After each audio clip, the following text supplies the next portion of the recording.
विद्यार्थी मित्रांनो, सह्याद्री ट्युटोरियल्समध्ये तुमचं स्वागत आहे. तुमच्या सगळ्यांचा एक प्रश्न असतो, की मी अभ्यास करतोय भरपूर, पण लक्षातच राहत नाही. एम-सी-क्यू, पी-वाय-क्यू खूप सोडवलेत, पण परीक्षेत आल्यावर आठवत नाही.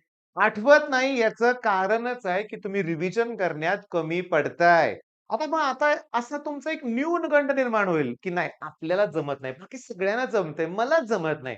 अरे तसं काही नाहीये. मी तुम्हाला सांगू का?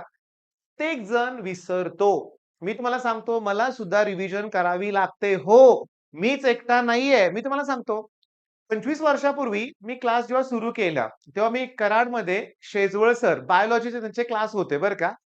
पहिला भेटलो होतो. म्हणजे जिथं आमचे पाहुणे राहतात तिथं त्यांचं घर आहे सरांचं. माझी सरांची भेट झाली. तेव्हापासून सरांचं मार्गदर्शन मी घेतोय बरं का. मला सरांनी सांगितलं ते रिटायर झाले होते कॉलेजमधून. म्हणजे बघा पूर्ण किती वर्षांचा त्यांचा अनुभव होता. तरी देखील रोज क्लासला जायचंय म्हणल्यावर आदल्या दिवशी अभ्यास करावाच लागतो. मग असे हजारो शिक्षक तुम्हाला भेटतील, की जे स्वतः खूप प्रिपरेशन रोज करतायत आणि मग लेक्चर्स घेतायत. बरोबर ना सांगा बघू? मग कुणीही यातून सुटलेलं नाहीये. मी तुम्हाला सांगतो, शेजवळ सरांचा मला नेहमी सल्ला असायचा, की अभ्यास परफेक्ट करूनच क्लासला गेलं पाहिजे. ओके, त्याशिवाय चालणार नाही. मग मग तुमचं काही चुकत नाहीये. तुम्ही विसरताय ना, याचा अर्थ आपण फारच डल आहोत, आपल्याला काही येत नाहीये, बाकी सगळे हुशार आहेत असं नाहीयेत. जे हुशार आहेत त्यांच्याकडे टेक्निक आहे. आता या एक्झामच्या काळात हजारो मुलं नवीन जॉइन झालेत. मग मला माहिती आहे त्यांना जुने माझे व्हिडिओ बघायला वेळ नाहीच आहे, नाहीच आहे. त्याच्यामुळे मी तुम्हाला सांगतो, की मी इथं लिहितोय I-1-1-1. आता हा शेवटचा 1 मी डिलीट करणार आहे बरं का बाळांनो. याचं रिझन पण सांगतो तुम्हाला मी. ही एक स्टडी टेक्निक आहे बाळांनो. हो ही रिव्हिजनची सगळ्यात बेस्ट टेक्निक आहे आणि ती तुम्हाला फॉलो करायचीच आहे. म्हणजे काय पटकन समजावून सांगतो. ओके. म्हणजे हा जो आय आहे ना, त्याचा अर्थ आहे इमिडिएटली. म्हणजे आता तुम्ही एखादं रेकॉर्डेड लेक्चर बघताय. ओके. तुमच्याकडे आपली रँकर्स बॅच आहे, ऑर्गॅनिकची बॅच आहे. त्याच्यावरचं लेक्चर बघून झालं, की इमिडिएटली त्याच दिवशी तुम्ही रिव्हिजन करायचंय. हो, इमिडिएटली त्या दिवशी इन्स्टंटली म्हणूया आपण. रिव्हिजन ही व्हायला पाहिजे. पहिली रिव्हिजन, फर्स्ट रिव्हिजन. त्याच्यानंतर आफ्टर 1 डे अरे बाळांनो, एक डायरी घ्या. एक डायरी घ्या तुम्ही. मी तुम्हाला सांगतो लक्ष द्या. 8 तारीख ओके. 8 तारीख लक्षात घ्या. 8 तारखेला जो तुम्ही अभ्यास करताय, तुम्हाला 10 मार्चला तो रिवाईज करायचा आहे. 17 मार्चला तो रिवाईज करायचा आहे आणि त्यानंतर 17 एप्रिलला करायचा आहे. मग तो शेवटचा 1 महिना मी डिलीट करतोय कारण एवढा वेळ नाहीये.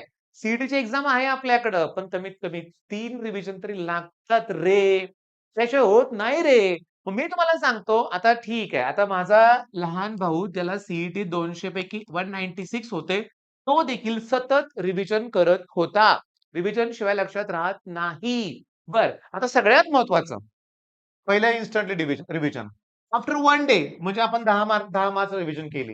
मग त्यावेळेस मी तुम्हाला सांगतो, बघा मी काय सांगतो, मी माझ्या भावाचं एक्झाम्पल देतोय. त्याचं काय म्हणणं असायचं, की पहिल्या रिव्हिजनला वेळ लागू दे. ओके.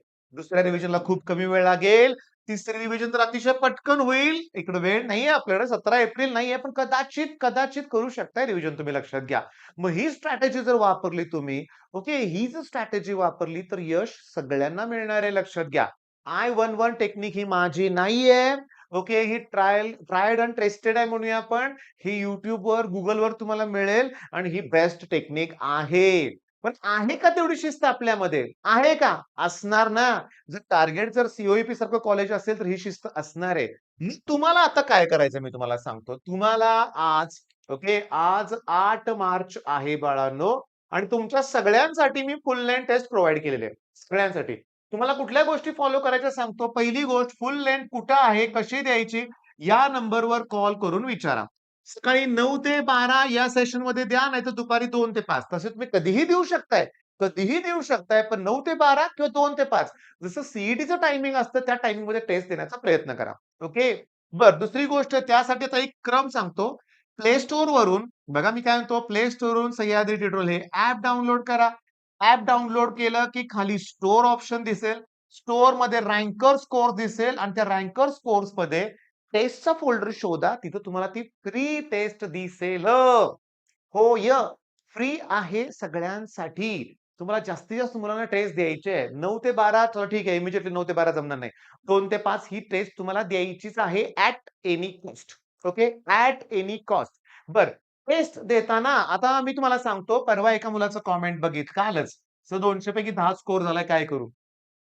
काय करू? राहू दे. पास करू नको तू. काही करू नको. काहीही करू नकोस. बास खूप झालं. त्यानं टाइप केलं होतं. तसं ते रडण्याचे इमोजी होते. पण स्कोर काय त्याचा? 200 पैकी 10. याचा अर्थ तुम्ही वायवा सीरीज सुद्धा केलं नाही. म्हणून वायवा सीरीजमधले क्वेशन्स ॲज इट इज कुठल्याही पेपरमध्ये जावा, असणार आहेत तुमचे प्रश्न. वायवा सीरीज आहे, नेम रिएक्शन आहे. फिजिक्समधले फॉर्म्युला बेस्ड क्वेशन्स आहेत. और मॅथ्समध्ये मॅट्रिक्सचे शॉर्टकट आहेत. का नाही केले तुम्ही? 10 स्कोर करताय होय? 200 पैकी? नाही चालणार, नाही चालणार. एक्सेप्टेबल नाहीये 10 स्कोर. तुमचा स्कोर 200 पैकी 60 प्लस पण पाहिजे, पण विथआऊट गेस. हो, आणि नसेल ना, एवढा स्कोर असेल ना, एक तर अभ्यास सोडून द्या, नाहीतर जोरात अभ्यास करा. जोरात म्हणजे दिवसातून 18 तास करा. हो, 18 तास अभ्यास केला पाहिजे. बाकीचं सगळं डोक्यातून काढून टाका. हे 10 मार्कात पडण्याचं कारण शोधा. फ्री फायर आहे, PUBG आहे, बॉयफ्रेंड आहे का गर्लफ्रेंड आहे? कोण कारण आहे एवढं कारण मागे पडण्याचं बघा. कशामुळे एवढे कमी मार्क पडले त्याचा विचार करा मग. हां, लाज वाटली पाहिजे ना. 2 वर्ष पालकांनी कुठं कमी पडले मालक सांगा. सांगेल तो क्लास लावला, सांगेल ती बॅच घेऊन दिली, सगळं प्रोव्हाईड केलंय. टेस्ट सीरीज लावून दिलेत कुठेतरी, सगळं केलंय आणि मग काय? मग काय? पालकांची चूक आहे. का क्लासला किती वेळा ब्लेम करणार तुम्ही? त्यांनी असंच केलं नाही, हे केलं नाही, बोर्ड्स घेतलं नाही. अरे आता तुझ्या करिअरचा प्रश्न आहे. मग तुला ही फुल लेंथ टेस्ट आज द्यायचीच आहे बरं का. बरं. पण मेन पॉइंट काय? मेन विषय होता आपला रिव्हिजन. टेक्निक मी तुम्हाला रिव्हिजनची सांगितले. क्लिअरली मी तुम्हाला सांगतो, की सगळ्यात बेस्ट चॅनल सध्या फिजिक्ससाठी बघा मराठी भाषा आहे. मराठी भाषा आहे. मी क्लिअर करतो. सगळ्यात बेस्ट नाही, one of the best channel आहे. सगळ्यात बेस्ट असं म्हणता येणार नाही. बेस्ट चॅनल अजून पण आहेत मला माहिती आहे. पण स्वयं फिजिक्स हे बेस्ट चॅनल आहे. फॉलो करा तुम्ही. बिनधास्त फॉलो करा लक्षात घ्या सरांना. पण मी तुम्हाला सांगू का? मग सर पण तुम्हाला ना त्याच गोष्टी सांगतील नेहमी. रिव्हिजन करा, रिव्हिजन करा. हे लक्षात घ्या. बघा मी तुम्हाला सांगतोय. आणि दुसरी महत्वाची गोष्ट पी-डब्ल्यू वरती राजवंत सर आहेत. बरोबर आहे? ते नेहमी ओरडून सांगतात, "टेस्ट दो, टेस्ट दो, टेस्ट द्या. रिव्हिजन करा, टेस्ट द्या." मग आपला रिझल्ट त्याशिवाय चांगला लागणार नाहीये. आपण दिवसभर नुसता अभ्यास करतोय, पण टेस्टच देणार नसेल तर काहीही होणार नाहीये. बरं, आपल्या रिव्हिजनच्या टेक्निकचं नाव परत सांगा. I-1-1-1. शेवटचा 1 महिना आहे. जर टेस्ट आपली उशिरा झाली म्हणजे तुमची लकीली शिफ्ट जर उशिरा आली तुम्हाला म्हणूया आपण, तर चान्सेस आहेत. ओके. म्हणजे immediately after 1 day, after 1 week, after 1 month म्हणजे परत सांगतो 8 तारखेला जो अभ्यास करणार आपण 8 मार्चला, 10 मार्चला, 17 मार्चला आणि 17 एप्रिलला त्याची रिव्हिजन व्हायला पाहिजे. बरं आता वेळ नाही म्हणतोय. इंजिनिअरिंगला गेल्यानंतर करा ना बाळांनो. हां, रिव्हिजन करा. रिव्हिजन करा. तुम्ही मला बोर्डच्या वेळेस फॉलो केलंय बरोबर आहे. मग बोर्डच्या वेळेस तुम्हाला फॉलो केले ना, मग त्यावेळेस मी तुम्हाला सांगू का? मी तुम्हाला नेहमी सांगायचो, की 3-3, 4-4 रिव्हिजन करून पेपरला जायचंय आणि हे तुम्ही माझ्याबरोबर करणार आहात. बरं, त्यासाठी तुम्हाला काय करायचंय सांगतो, की आपला 30 डेज स्टडी प्लॅन ओके. आपल्या रँकर्स कोर्सच्या नोटीसमध्ये जावा. ओके. तिथे तुम्हाला स्टडी प्लॅन दिसेल आणि तो स्टडी प्लॅन मन लावून फॉलो करा. जसं सांगितलंय तसं. 8 March full length test. Full length test झाले. 9 मार्चचा सिलेबस अगोदर कंप्लीट करायचा प्रयत्न करा. हो. प्रत्येक दिवसाला कुठला टॉपिक करायचा हे दिलंय मी. 5 दिवसानं फुल लेंथ टेस्ट पण तुमच्यासाठी अरेंज करून ठेवल्यात मी सगळ्या लक्षात घ्या. मग आता काय मग? काहीच बाकी राहिलं नाहीये आणि तुम्हाला यश मला मिळालेलं बघायचंय. तुमच्याशी मी कठोरपणे वागणार आहे. कठोर बोलणार आहे. आतापर्यंत प्रेमाचं झालं सगळं संपलंय. आता काही उपयोग नाहीये. हे 30-35 दिवस तुमच्या लाईफचा टर्निंग पॉइंट आहे. कोणतरी मेंटॉर पाहिजे तुम्हाला. कुणाला तरी बनवा. मग घरात आजी असतील, आजोबा असतील. त्यांना सांगा तुमच्यावर लक्ष ठेवायला. त्यांना तुमचं मेंटॉर बनवा. त्यांच्या जवळ बसा. त्यांना तुमची प्रोग्रेस दाखवा. आज काय-काय केले ते दाखवा तुम्ही. हां. हां, दाखवा. बरं ठीक आहे, आजी-आजोबा जवळ नसतील, आई आहे, पप्पा आहेत. मोठा भाऊ-बहीण असेल त्यांना तुमचं मेंटॉर बनवा. कुणाला तरी तुमच्यावर लक्ष ठेवायला लावा, ते गरजेचं आहे बाळांनो. ठीक आहे. मग मी हा व्हिडिओ थांबवतो इथं. I-1-1 टेक्निकनं अभ्यास करायला आता तरी सुरुवात करा. All the best.